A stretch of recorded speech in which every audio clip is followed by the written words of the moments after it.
Ia minta belas kasihan dan kemurahan Allah karena ia yakin Tuhan Allah itu pembela, dan ketika ia berseru maka ia beroleh kelepasan, bahkan kelegaan. Ayat 26 sampai 27 kita kemudian melihat bagian ini. Seruan pemazmur ini yakni berteriak minta tolong, mencari, mengupayakan apa yang menjadi kerinduan hatinya. Di sini ia memandang Allah sebagai satu-satunya penolong. Pemazmur sadar bahwa orang yang rendah hati tidak akan kekurangan, tidak akan dilepaskan oleh Tuhan Allah dan dibuang oleh Tuhan Allah.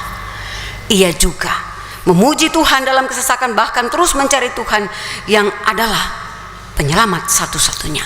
Ayat 28 sampai 31. Allah adalah penguasa semesta. Dia yang menjadikan semesta ini, bahkan semua yang ada dalam isi dunia ini, semuanya ada dipegang kendali oleh sang penguasa hidup, Allah dalam Yesus Kristus dan Roh Kudus. Allah berkuasa atas semua suku bangsa. Mereka akan menceritakan kebesaran Allah sebagai penolong dan pembela terbaik. Apa pesan firman Tuhan ini bagi kita, Bapak Ibu kekasih?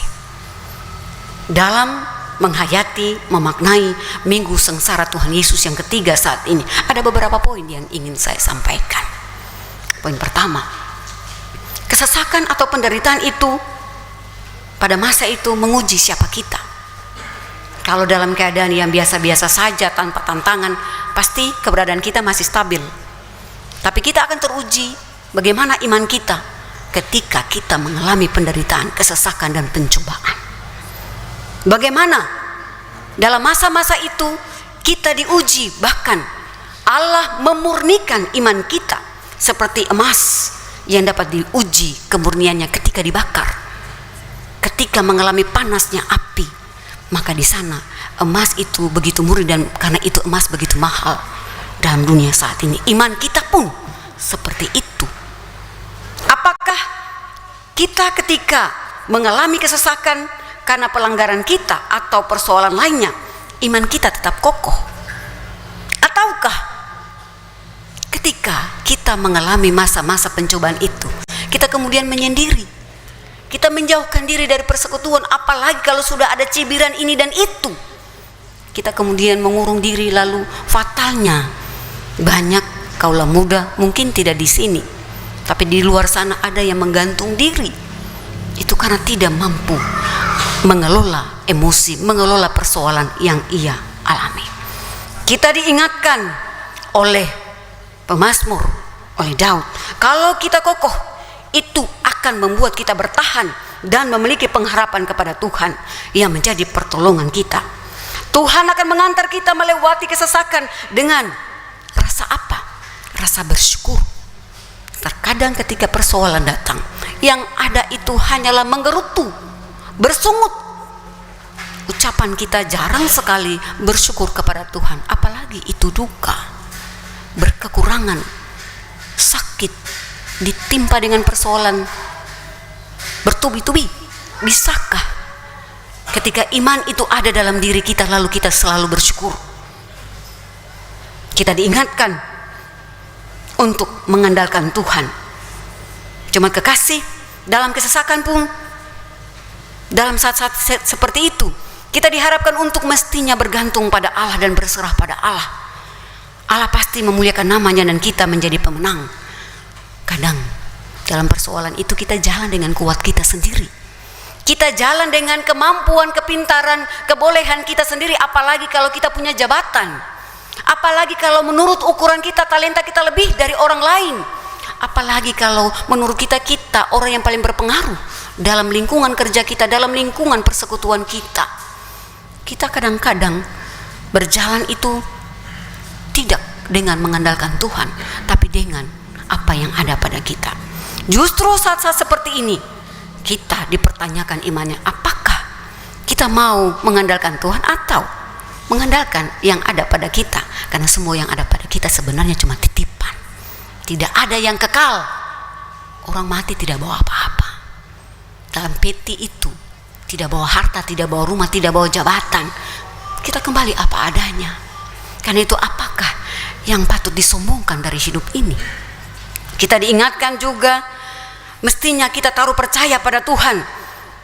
Kita butuh kerendahan diri ketika datang pada Tuhan.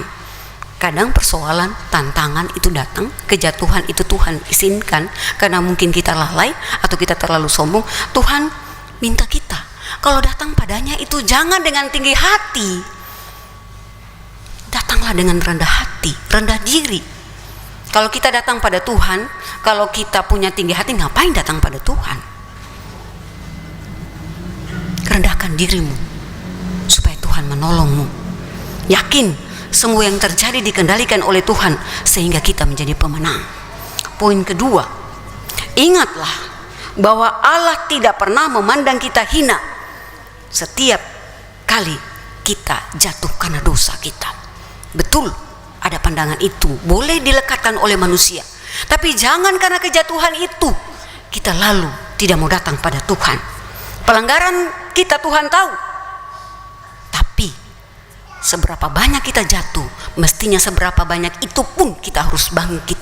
Jangan sampai satu kejatuhan, dua kejatuhan membuat kita kemudian lepas kendali, lalu lepas kontrol dan tidak mau lagi datang pada Tuhan. Kita diingatkan bahwa sehina-hinanya kita, seberdosa-berdosanya kita, Tuhan selalu membuka pintu kesempatan. Karena itu kita masih hidup. Mungkin ini juga ada kaitan dengan orang bilang, kenapa orang jahat itu lama sekali hidupnya? Kenapa orang yang durhaka itu panjang sekali usianya? Itu bukan hak kita. Sebenarnya itu kesempatan dari kita semua untuk memperbaiki diri. Lalu ketika sudah datang dengan kerendahan diri, mengaku akan dosa dan pelanggaran kita, hendaknya kita diingatkan juga oleh Daud ketika ia jatuh dalam dosa, ia mau bertobat.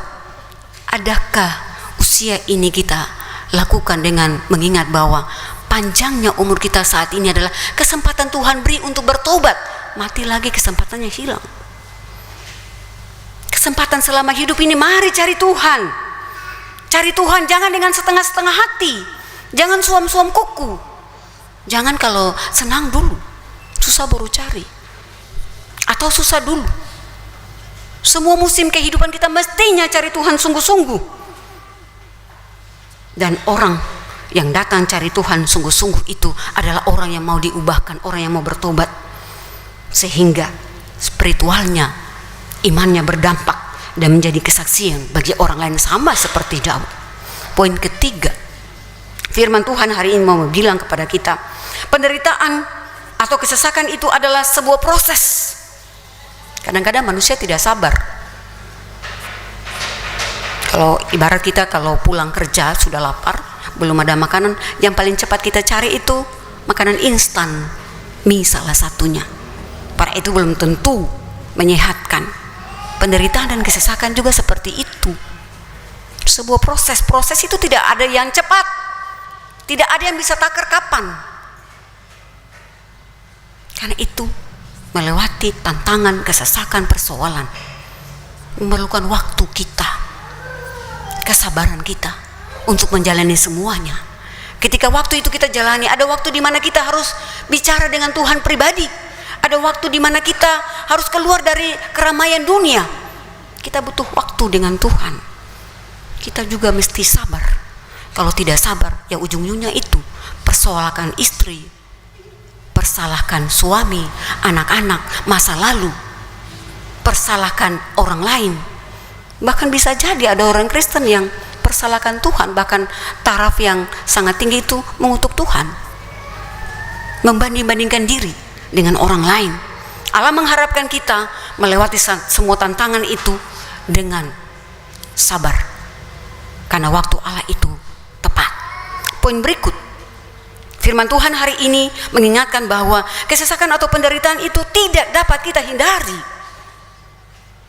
Sebagai orang percaya, kadang-kadang kita yang sudah setia melayani, yang selalu dekat dengan altar, yang kasih hidupnya walaupun tidak jadi majelis jemaat, tidak jadi koordinator sektor, tidak jadi perangkat pelayan dalam gereja, kita bilang, Tuhan kenapa saya melayani kok kurang apa lagi? Kita kemudian mengkotak-kotakan bahwa penderitaan itu milik pendosa. Kita kemudian mengkotak-kotakan diri kita bahwa kita tidak boleh hadapi penderitaan. Oh, padahal tidak. Firman hari ini mau bilang, siapapun yang bilang menjadi orang percaya selalu tidak bisa menghindari kesesakan dan penderitaan. Dan karena itu, ketika mengalami penderitaan dan kesesakan, entah kita lihat orang lain mengalami itu atau kita, jangan cepat-cepat bilang tobat. Kau rasa toh berbuat terlalu banyak. Kadang-kadang kita suka itu, orang lagi susah tapi kita tindih lagi dengan kata-kata, padahal yang paling sakit itu kata-kata. Kita diingatkan untuk tidak seperti itu, bahwa semua orang di muka bumi ini pasti akan berhadapan dengan kesesakan dan penderitaan. Karena itu mestinya dimanapun ketika kita hadapi, tidak boleh keluar, tidak boleh lari, harus hadapi. Kadang-kadang ada orang Kristen juga yang seperti itu. Kalau ada masalah, Tuhan tidak bikin salah, tapi sudah, saya mau keluar dari jemaat saja, padahal Tuhan tidak bikin salah. Itu hubungan dengan intern manusia. Apakah lari keluar dari persekutuan, entah kampung atau bergereja atau bermasyarakat lalu pindah ke tempat lain menghindari masalah? Oh tidak, masing-masing tempat dengan masalahnya, dengan waktunya yang berbeda. Jadi keluar dan lari dari masalah itu bukan solusi. Kemudian firman hari ini mau mengingatkan kepada kita, lihat semua yang kita nikmati dalam semua musim kehidupan kita, entah itu panas hujan, hitam dan putih, gelap dan terang, semuanya adalah kasih karunia Tuhan. Ada ungkapan Yesus, barang siapa mengikut aku, ia harus memikul salib. Adakah kita yang tidak pikul salib? Semua kita pikul salib. Kesesakan mestinya dilihat sebagai proses untuk mengerti kehendak Tuhan.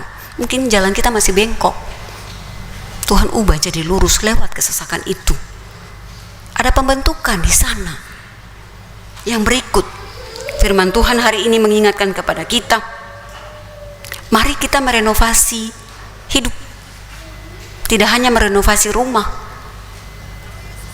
Kalau artis-artis renovasi fisik, oplas, operasi plastik. Kalau kita jarang ya. Tapi firman hari ini, Daud mengajak kita, mari merenovasi hati. Dalam keadaan kesesakan dan penderitaan, kebiasaan menggerutu itu ganti. Kebiasaan bersungut-sungut itu ubah menjadi syukur. Bahwa sampai hari ini kita berdiri, itu karena kemurahan Tuhan. Sampai hari ini kalau kita menoleh ke belakang, betapa banyak tantangan yang kita hadapi, tapi kita masih berdiri, itu bukan karena kuat kita. Kadang di luar bayangan kita, kalau kita menoleh ke belakang, bisa ya kita bisa melewati tahap-tahap sulit itu, bisa ya kita keluar dari hal-hal yang begitu menyesakkan batin kita. Ukuran kita dan ukuran sesama tidak mungkin kita keluar, tapi kita bisa keluar. Itu yang menjadi dasar bahwa mari merenovasi hati. Jangan melulu menjalani hidup ini dengan bersungut. Jangan melulu menjalani hidup ini dengan mengkambing hitamkan orang lain. Coba introspeksi diri, coba benahi diri. Lalu pandangan kita mestinya lurus pada Tuhan, bahwa sampai hari ini Tuhan masih menjaga, sampai hari ini Tuhan masih memberikan keselamatan, sampai hari ini kita tetap berdiri karena Tuhan punya kebaikan. Yang berikut, kita diingatkan oleh Tuhan bahwa menjalani hidup itu, kalau tidak bersungut ya temannya itu puji Tuhan, bersyukur kepada Tuhan. Kadangkala orang kalau sudah menyelesaikan satu event, kegiatan penting, kegiatan besar, atau kadangkala sebagai orang tua, kalau anak-anaknya sudah sukses, pukul dada, tepuk dada. Kalau bukan saya itu telah jadi. Itu lagi bukan umat yang bersyukur. Orang bilang bersyukur itu mengakui kebesaran dan kuasa bahkan pertolongan Tuhan Allah. Tapi kalau pukul dada, menyombongkan diri, itu berarti Tuhan bukan lagi di urutan satu, tapi Dia yang di atas Tuhan. Seolah-olah yang mampu mengubah keadaan, seolah-olah yang mampu menyelamatkan seseorang dan keadaan itu adalah dirinya sendiri. Padahal kalau bukan Tuhan, mana mungkin kita hanyalah alat-alat tidak berguna, siapapun kita. Karena kalau sudah mulai sombong, bukan sebelah mata lagi lihat orang, tidak pandang orang, bicara sudah tidak sopan, menyingkirkan orang lain, pakai ukuran-ukuran kekayaan, harta, dan jabatan sebagai kelas-kelas. Bisa jadi juga kesombongan suku. Kita diingatkan, mari rendah hati. Rendah hati karena kita semua hanya buah karya Tuhan. Kita semua hanyalah ciptaan Tuhan, tidak ada yang menjadi Tuhan atas dirinya. Sehingga apa?